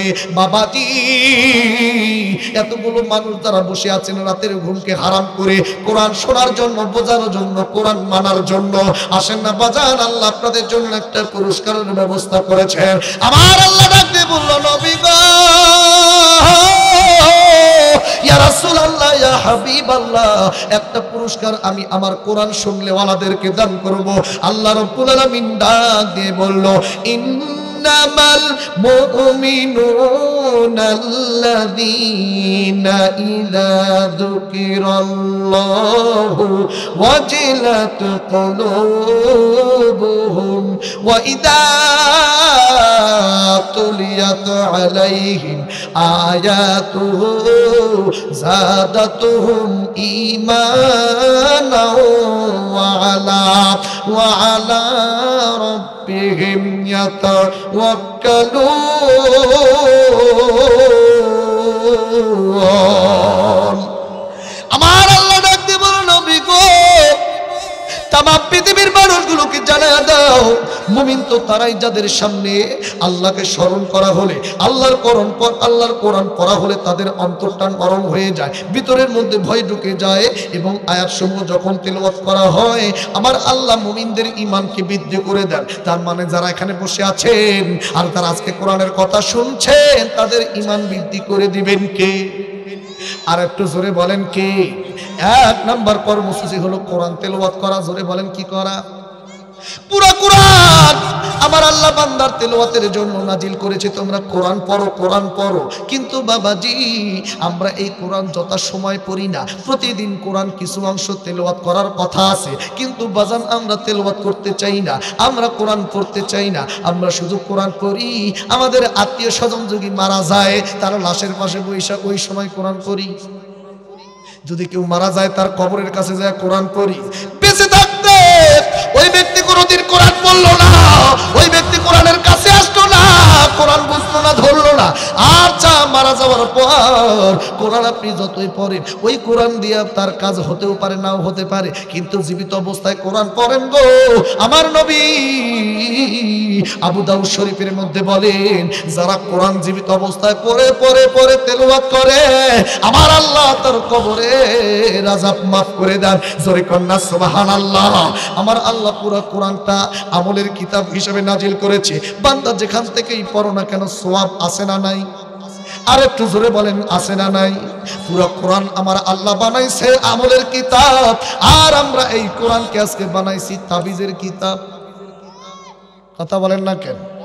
কোরআনের মধ্যে এমন আমল আছে গো, আমি যদি আপনাদেরকে বলতে যাই সারা রাত ফুরিয়ে যাবে, তারপর আমল শেষ হবে না। ও পর্দার আড়ালের মায়েরা একটু কানটা খাড়া করে শুনে নাও। বাবাজি, এখানে যারা বসে আছে, আমরা তো সবাই শর্টকাট ভাবে জান্নাতে যেতে চাই, আমরা তো সবাই দ্রুত আল্লাহর জান্নাতে যেতে চাই। আল্লাহর নবী ডাকতে বলল, আমার উম্মতেরা গো, তোমরা যদি আল্লাহর জান্নাতে যদি সহজভাবে যেতে চাও, আল্লাহর নবী একটি আমলের কথা বর্ণনা করেন। যদি কোনো ব্যক্তি ইমাম সাহেবের সঙ্গে ফরজ সালাতের পর আমার ভাইরা সালাম ফিরানোর সঙ্গে সঙ্গে পবিত্র কোরআনুল কারীমের 3 নাম্বার পারার প্রথম নাম্বার পৃষ্ঠা আয়াতুল কুরসি সূরা বাকারার মধ্যে এই আয়াতুল কুরসি দোয়াটা যদি সালাম ফিরানোর পর যদি কেউ তেলাওয়াত করতে পারে, আমার আল্লাহ রাব্বুল আলামিন বলল, ওই ব্যক্তির মৃত্যু হতে দেরি, কিন্তু আমার আল্লাহর জান্নাতে যেতে তার দেরি হবে না। আওয়াজ করে জবান খুলে বলেন না বাজান সুবহানাল্লাহ। আমার ভাইরা, আমার বন্ধুগণ, এরপরে আরো আমল চান বলে যাই, শুনেন। অনেকে অনেক কামাই করে, কিন্তু বন্ধুরি তাদের নাকি কামায়ে বরকত নাই, সংসারের মধ্যে অভাব অনটন দূর হয় না। আল্লাহর নবীজি পবিত্র কোরআনের এমন কিছু আমল দিয়েছে, যে আমলগুলো যদি বান্দা করতে পারে, আমার আল্লাহ রাব্বুল আলামিন ডাক দিয়ে বলল, আমলের মধ্যে হলো প্রত্যেকটা দিন ঘরের বেলা সূরা মুলক, প্রত্যেকটা দিন ঘরের মধ্যে সূরা মুলক, সূরা আর রহমান, সূরা ওয়াকিয়া, এই সূরাগুলো যদি কেউ তেলাওয়াত করে, আমার আল্লাহ ওই ঘরের মধ্যে কোনোদিন অভাব অনটন প্রবেশ করাবে না। আওয়াজ করে বলেন না গো সুবহানাল্লাহ। আমার ভাইরা, আমার বন্ধুগণ, এই জন্য বেশি বেশি আমল করবেন, কোরআন মানবেন, কোরআন দিয়া জীবন গড়বেন। মহিলা মা বোনদেরকে বলবো, ও গো মা গো, সময় পেলে আগের কালের মা বোনেরা মহিলারা কোরআন তেলাওয়াত করেছে, কিন্তু এখনকার মহিলারা আর কোরআন তেলাওয়াত করতে চায় না। কথা বলেন ঠিক কিনা? আর একটু জোরে বলেন কথা ঠিক কিনা? আমার ভাইরা বন্ধুরে, এই কোরআন নিয়ে জীবনে আখের আল্লাহ বলল ঈমান বৃদ্ধি করে দিবেন। নম্বরে তাহলে কোরআনের আমল, 1 নম্বরে কোরআন তেলাওয়াত করা লাগবে। এবার আসেন 2 নম্বর, আল্লাহ পাক বলল, ইন্নাল্লাযীনা ইয়াতলুনা কিতাবাল্লাহি ওয়া আকামুস সালাহ।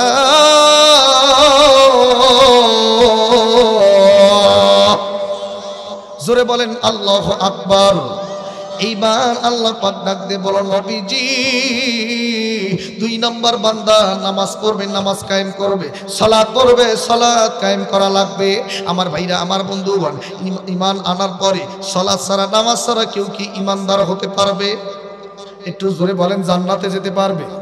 কিন্তু আমার সমাজে এমন মানুষ আছে জীবনে নামাজ পড়ে না, মসজিদের বারান্দায়ও যায় না, অথচ দেখবেন তাদেরও নাকি ঈমান ঠিক আছে। কথা কয় না? আছে না নাই? নামাজ ছাড়া ঈমান ঠিক থাকতে পারে না। বাবাজি, ওগো পর্দার আড়ালের মায়েরা, নামাজ 5 ওয়াক্ত পড়তে হবে, কারণ কবরে গেলে নামাজের হিসাব নিবে, এই জন্য নামাজ পড়বেন। আর আল্লাহ পাক নামাজ কায়েম করার কথা বলেছে। নবীজি ডাক দিয়ে বলল, পবিত্র কোরআনুল কারীমের প্রায় 82 জায়গায় আল্লাহ নামাজ কায়েমের কথা বলছে, আর একটি জায়গায় নামাজ পড়ার কথা বলছে, ফাসাল্লি লিরাব্বিকা ওয়ানহার। একটা জায়গা বলছে আর বাকি জায়গায় নামাজ কায়েম করো। কেন বলেছে, কি কারণে বলছে? তার মানে নামাজ যারা কায়েম করতে যাবে তারা তো আগে নিজেরাই নিজেদেরকে নামাজি হওয়া লাগবে। কথা বলেন ঠিক কিনা? আর বন্ধুরে, আমরা যারা নামাজ পড়ি নামাজটাও ঠিক মতো পড়তে হবে। তাড়াহুড়া করে অনেকে আছে ব্যস্ততা নিয়ে এমন ভাবে নামাজ পড়ি, আমাদের নামাজ কবুল হয় কিনা একটা সন্দেহ থেকে যায়। কথা বলেন ঠিক কিনা? দোকানদার নামাজ পড়তেছে, ইমাম সাহেব নামাজের মধ্যে দাঁড়াইছে, আসরের নামাজ, এশার নামাজ, কয় রাকাত ফরজ? কথা বল না কেন? ভুল কর্মে নামাজ পড়াইছে 3 রাকাত। কয় রাকাত? 3 রাকাত। তো নামাজ শেষ করার পরে একদল বলতেছে, হুজুর, একজন বলতেছে নামাজ 3 রাকাত হয়েছে। হুজুর ভাই না 4 রাকাত হয়েছে। কিছু কিছু মুসল্লি কয় না 4 রাকাতই হয়েছে। একজন ব্যক্তি কয় না 3 রাকাতই হয়েছে। এই এত গ্যারান্টি দিয়ে কেমনে কম? কারণ আমি প্রতিদিন এসার সময় আমার দোকান 4টার হিসাব 4 রাকাত নামাজে করি। আজকে কেবল 3টা দোকানের হিসাব হয়েছে, তাতেই সালাম ফিরাইছে। তার মানে নামাজ কয় রাকাত? 3 রাকাত হয়েছে। তো এরকম আছে না? কথা কয় না। নামাজে ঢুইকা দেখবেন হিসাব করে দোকানের টাকার হিসাব, আছে না নাই? আবার দেখি এক মসজিদের মধ্যে নামাজ দাঁড়াইছে এক মুরব্বী, পাশে একটু ফাঁকা জায়গা, 1 রাকাত নামাজ হয়ে গেছে মাগরিবের সময়। তো ওই ফাঁসে একজন যুবক যায় ঢুকতেছে নামাজের মধ্যে, মুরব্বী কয়, আমি দেখলাম আর নামাজ ছাড়লো না, নিয়ত ওই নিয়তেই নামাজ শেষ করলো। এই নামাজ কবুল হবে নাকি? কথা বলে না কেন? আমার ভাইরা বন্ধুরা, আল্লাহর নবীর একজন সাহাবী, নামটি হলো তার হযরতে আলী রাদিয়াল্লাহু তাআলা আনহু। বাবাজি, হযরতে আলী যুদ্ধের ময়দানে জিহাদ করতে করতে আমার ভাইরা বন্ধুরি রানের মধ্যে এক সাইডে তার তীর ঢুকে গেছে। বাবাজি একদিক দিয়ে ঢুইকা আরেক দিক দিয়ে বেড়াইছে। এইবার যখন জমিনের মধ্যে পড়ে গেল, যুদ্ধ থেমে গেল, সমস্ত লোকগুলো সাহাবী মিলে ওই তীরটা বের করতে চায়, কিন্তু বের করতে পারে না। এক পাশে ঢুইকা আরেক পাশে বের হয়েছে। যখন তীরটা ধরার সঙ্গে সঙ্গে হযরতে আলী হাউমাউ করে কান্না করে ওঠে। সাহাবীরা এবার বিশ্ব নবীর কাছে গেলে জবাব পরে ডাক দিয়ে বলল, নবী গো, আপনার জামাই আলী তীর তো তার ঢুকেছে, কিন্তু তীরটা বের করতে দিচ্ছে না, ধরলেই হাউমাউ করে কান্না করছে। এইবার নবীজি ডাক দিয়ে বলল, কিছুক্ষণ পর তো আসরের সালাতের সময়, ওগো সাহাবী, আসরের সালাতের যখন আজান হয়ে যাবে, বেলাল আজান দেবে, আজ যখন সালাতের জন্য সবাই মিলে দাঁড়িয়ে যাবে, তোমরা তখন হযরতে আলীকেও দাঁড় করায়া দিবা। আর একজন সাহাবীকে ডাক দিয়ে বলল, তুমি আগে নিয়ত বাঁধবা না, যখন আমার জামাই আলী নামাজের সালাতের যখন নিয়ত বাঁধে নামাজে দাঁড়াবে, তখন তুমি তীরটা টান মারবা। এইবার আসরের নামাজের আজান হলো, এরপর নামাজের দাঁড়ায় গেল আমার ভাইরা, হযরতে আলী উনিও দাঁড়িয়ে গেল। নামাজের যখন 1 রাকাত নামাজ হইছে, আল্লাহর নবীর সাহাবী এইবার হযরতে আলীর পা থেকে তীরটা এবার টান দিছে, টান মারছে এত জোরে, কিন্তু আলী ব্যথাও করে নাই। সালাম ফেরানোর পরে এইবার আলী ডান দিক দিয়ে নজর দিয়ে দেখে তার পায়ের তীরটা নাই। ডাক দিয়ে বলল, সাহাবী, আমার পায়ের তীরটা কোথায় গেল? সাহাবী এবার বলে, ভাই আলী রে, সত্য করে বলো, তুমি কি বুঝতে পারো নাই তোমাদের তীরটা টান মারা হয়েছে?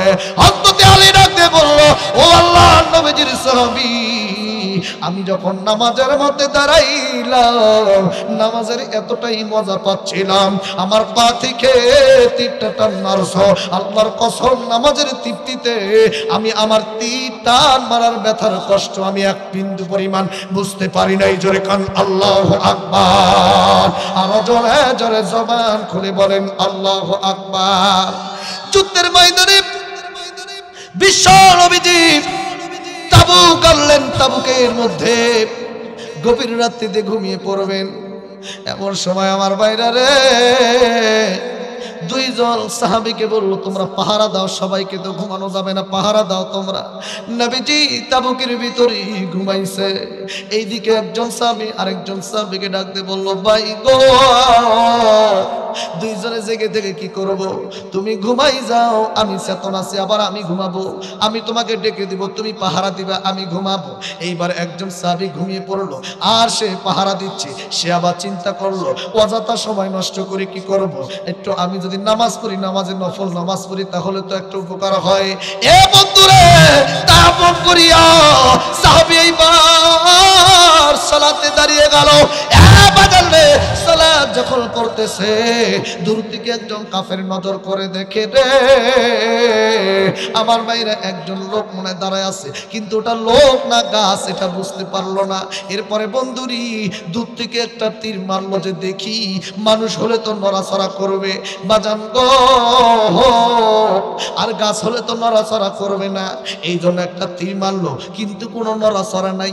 আরেকটা মারলো, কোনো নড়াচড়া নাই। এইভাবে তিনটা তীর মারলো, তারপরও কোনো নড়াচড়া নাই। কয়েকটা তীর মারছে গো। এরপরে সাহাবী চিন্তা করলো, এইভাবে যদি তীর খাইতে থাকি হয়তো একটা সময় নিজের শক্তি নিয়ন্ত্রণ হারিয়ে জমিনের মধ্যে পড়ে যাব, আর ওই কাফের দুশমনেরা আমার দয়ার নবীকে হয়তো আঘাত করবে। এই জন্য বন্ধুরি তাড়াতাড়ি নামাজটা ছেড়ে দিল। কোকরাচ্ছে নবীজি ওইটা দেখে সাহাবীর পায়ের মধ্যে তীর, ডাক দিয়ে বলল, সাহাবী তীর কোথায় থেকে আসলো? বলে, হুজুর আমি সালাতের মধ্যে দাঁড়াইলাম, যে সালাত পড়ে পড়ে নফল সালাতের মাধ্যমে রাতটা কাটাই দেই, পাহারাও হবে সালাতও হবে, কিন্তু দূর থেকে একটা তীর আসলো, টের পাইলাম না। আরেক দিক থেকে আরেকটা তীর আসলো, টের পাইলাম না। এইভাবে কয়েকটা তীর আসার পরে চিন্তা করলাম, আমি যদি এইভাবে তীরের আঘাত খেয়ে দুনিয়া থেকে বিদায় নিয়ে আমার নবীকে কে বাঁচাবে, নবীকে কে পাহারা দিবে?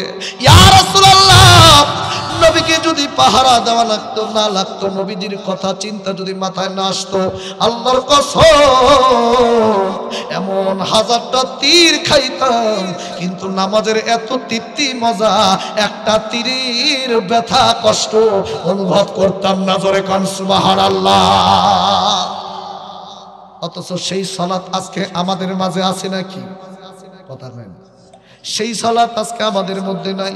মশা কামড় মারলে সালাত 12টা বেজে যায়, মসজিদে যায় নামাজের মধ্যে দাঁড়ায়, কিন্তু দাঁড়ায় দেখবেন চোখ দুইটা এদিক ওইদিক। কেউ কেউ আছে টিকটিকি খেলা দেখে, কেউ কেউ আছে কোন লাইট জ্বলে কোন লাইট জ্বলে না দেখে, কেউ কেউ আছে দেখবেন কোন ফ্যান ঘরে কোন ফ্যান আছে কোন ফ্যান ঘরে দেখে না।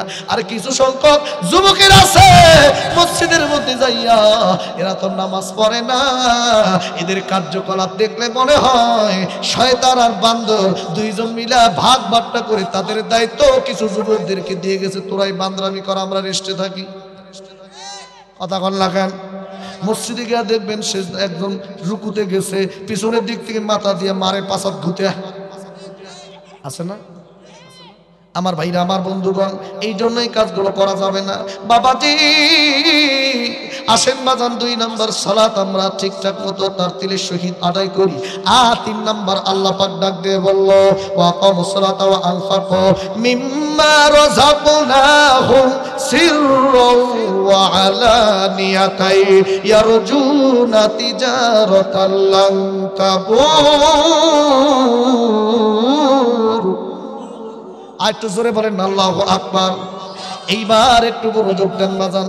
আল্লাহ রাব্বুল আলামিন ডাক দিয়ে বলল, বান্দারে তোমাদেরকে যেই রিজিক দেওয়া হয়েছে ওই রিজিক থেকে আমি আল্লাহ রাস্তায় ব্যয় করো। আরে বাজান বন্ধুরে, আল্লাহর নবীজি বলল, আল্লাহ ওই ব্যক্তিদের উপর গোসা হয়, আল্লাহ ওই ব্যক্তিদের উপর রাগান্বিত হয় যাদেরকে আল্লাহ রিজিক দিছে কিন্তু এই রিজিক থেকে দান করতে চায় না, এই রিজিক থেকে তারা আল্লাহ রাস্তায় ব্যয় করতে চায় না। অথচ সাহাবীর ইতিহাস পড়ে দেখেন বন্ধু, আল্লাহর নবীর একজন সাহাবী, আল্লাহ রাব্বুল আলামিন সমস্ত সাহাবীদেরকে ডাক দিয়ে বলল, আমার ভাইরা বন্ধুরি, রোম বাহিনীর সঙ্গে বিশাল যুদ্ধ জিহাদ হবে, মুসলমানদের সৈন্য সীমা 30,000-এর উপরে, বড় একটা বাজেট লাগবে, অনেক অনেক অনেক পরিশ্রম করা লাগবে, অনেক বাজেট দেওয়া লাগবে, দান সদকা নেওয়া লাগবে, বিশাল যুদ্ধ।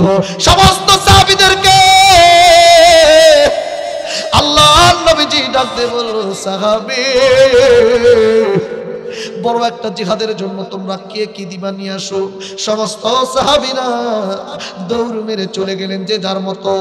কেউ বাজান তার সম্পদের অর্ধেক আনলেন, কেউ বা আবার 4 ভাগের 1 ভাগ, কেউ বা 3 ভাগের 1 ভাগ, কেউ বা 5 ভাগের 2 ভাগ। এইভাবে সমস্ত সাহাবীরা দানগুলো নিয়ে এসে নবীজির সামনে রাখলো। নবীজি দেখতেছে কে কতটুকু দান নিয়ে আসছে, কিন্তু নবীজি এদিক সেদিক আবার তাকাচ্ছে। একজন সাহাবী হযরত ওসমান গনি ডাক দিয়ে বলল, নবী গো, মনে হচ্ছে কাউকে মনে হয় আপনি খুঁজতেছেন গো নবীজি। আল্লাহর নবী ডাক দিয়ে বলল, সাহাবী সমস্ত সাহাবীরা কি আসছে? সমস্ত সাহাবীরা বলল, হ্যাঁ সবাই আসছে। নবীজি বলল, আমি তো একজনকে দেখছি না। এমন সময় সাহাবীরা ডাক দিয়ে বলল, নবী কোন ব্যক্তি কাকে দেখছেন না?